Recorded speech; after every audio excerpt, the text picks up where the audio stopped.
زادروز، روزی تولد. امروز این سوال ها در بین ما حجت نیست دیگر، زیرا ضرورت در همین سوال دیگر نمونده. امروز ضرورت ما این است که من دو آدم بیاوم برای او یک نصیحت و یک مصلحت بتونم که همین آدم از چارچوبه آدمگری بیرون نرود. امروز مهم اینه. فهمیدین که نادرسته یا شما با گفته خودم بدعت ما نفهمیدین. حاجی بابا همین کار در داخل همون مثال معرکه نادرسته. مولود برادر عزیز این زادروز میگن، یعنی پیامبرمون اگر بگیم نهم ربیع الاول اگر به دنیا آمده باشد، همون نهم ربیع الاول وقتی ما قید میکنیم همین را میگن که چی از زادروز، روزی تولد. زادروز، روزی تولد. امروز امر به معروف و نهی از منکر برای مردم مثل آب، مثل هوا مهم است. در زمانهای پیامبرم برادران عزیز همون موعظه فقط در خطبه بود. یکی امروز میبینیم که در نماز جمعه ای ساعت 12 امام 1 ساعت تا ساعت 1 موعظه میکنه.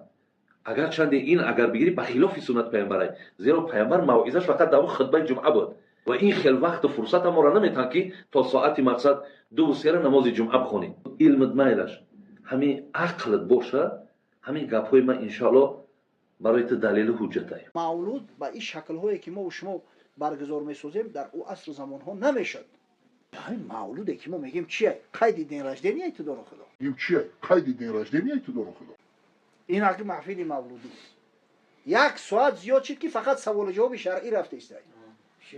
همین کجای همین بدعته؟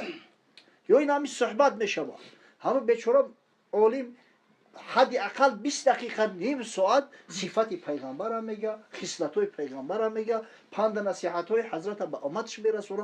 آخه این واجبه، این چقدر بدعت میشه با اون شکل و صورتی که امروز ها مثلا مولودها برگزار میگردن در عصر واقعا در عصر رسول الله صلی الله علیه و سلم صحابه تابعین تبع تابعین نبود.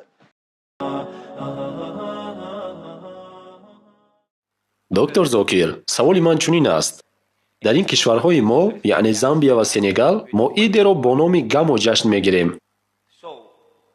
بسیاری ها میگویند که این حرام است، برای آن که پیامبر یگان وقت این را نکردند و هر آن چیزی که پیامبر نکردند اگر ما کنیم پس این بدعت می شود. و دلیل این آیت هست که الله میگوید امروز دین شما را برایتان به کمال رسانیدم. پس سوال داشتم آیا گم حرام است یا نه؟ برادر، کمتر سوالات رو روشن‌تر می‌کردی. تو گفتی که مردم بازی میکنند؟ نه. گم و این جشن گرفتن مولود پیامبر محمد صلی الله علیه و سلم میباشد. مولود پیامبر. برادر میگوید که بسیاری ها در این کشورها زامبیا و سنگال روز زادروز پیامبر را جشن میگیرند و هر چیزی که پیامبر نکردند این حرام است. گفتنی هر چیزی که پیامبر نکردند این حرام است این نادرست میباشد. پیامبر کاستوم نپوشیدند، من باشم پوشیدم. آیا این معنای آن را دارد که کاستوم حرام است؟ آن چیزی که الله تعالی و آن چیزی که پیامبر علیه السلام از آن منع کردند اگر که آن را کنید این حرام میباشد.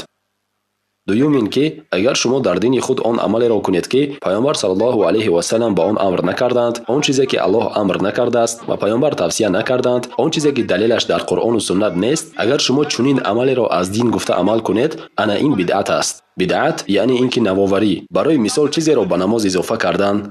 برای مثال کسی به اقامت چیزی را اضافه میکند و به اذان پیامبر این را نکردند. همین طور اگر شما در عبادت خود چیزی را اضافه کنید از نام اسلام و آن چیزی را که دلیلش نه در قرآن است و نه در حدیث، این نوآوری یعنی بدعت است. آن چیزی که به اسلام ربط دارد شما باید به قرآن و حدیث های صحیح نظر کنید، حدیث های پیامبر آخرین صلی الله علیه و سلم. آن چیزی که به دین ما ربط دارد پیامبر صلی الله علیه و سلم گفتند که به قرآن نظر کنید، اگر در قرآن نیافتید از من پیروی کنید، اگر شما در آنجا چیزی را نیافتید پس به زمان صحابه ها نظر کنید، بعد به زمان بعدی یعنی تابعین و بعد به زمان تبع تابعین، یعنی این سه عصر با نام عصر سلف صالح مشهور است. برای فهمیش اسلام شما باید از قرآن و سنت دلیل داشته باشید و در فهم قرآن و حدیث بهترین شخصی که قرآن را میفهمید پیامبر بودند و بعد از پیامبر صحابه ها هرگز چیزی را به دین اضافه نکردند. برای مثال درود بعد از اذان، بعد تابعین ها می آیند و بعد آنها پیروان تابعین. یعنی قرآن سرچشمه و نمونه اولین درجه است و بعد امرها و عملهای پیامبر صلی الله علیه و سلم، بعد عمل و گفته های صحابه ها، بعد از آن تابعین ها و بعد از آن پیروان تابعین. акнун дар бораи ҷашни мавлуди паёнбар ягон ояте дар қуръон оне ки ба ман маълум аст нест ки дар он ҷо гуфта шуда бошад ки мо бояд мавлуди паёнбарро ҷашн гирем. Инро насрониҳо мекунанд. насрониҳо мавлуди исо алайҳиссаломро ҷашн мегиранд ва нест ягон далеле аз инҷил ки исо алайҳиссалом 25 декабр таваллуд шуда бошанд ва ин зодрӯзи писари худост даруни нохунак. ва боз як ҷавоб дар ин бора. нест ягон ҳадисе ки паёнбар зодрӯзи худашонро ҷашн гирифта бошанд. ягон саҳоба мавлуди эшонро ҷашн нагирифтанд.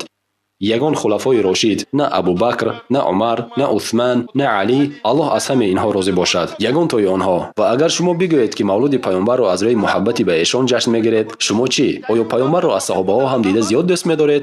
На.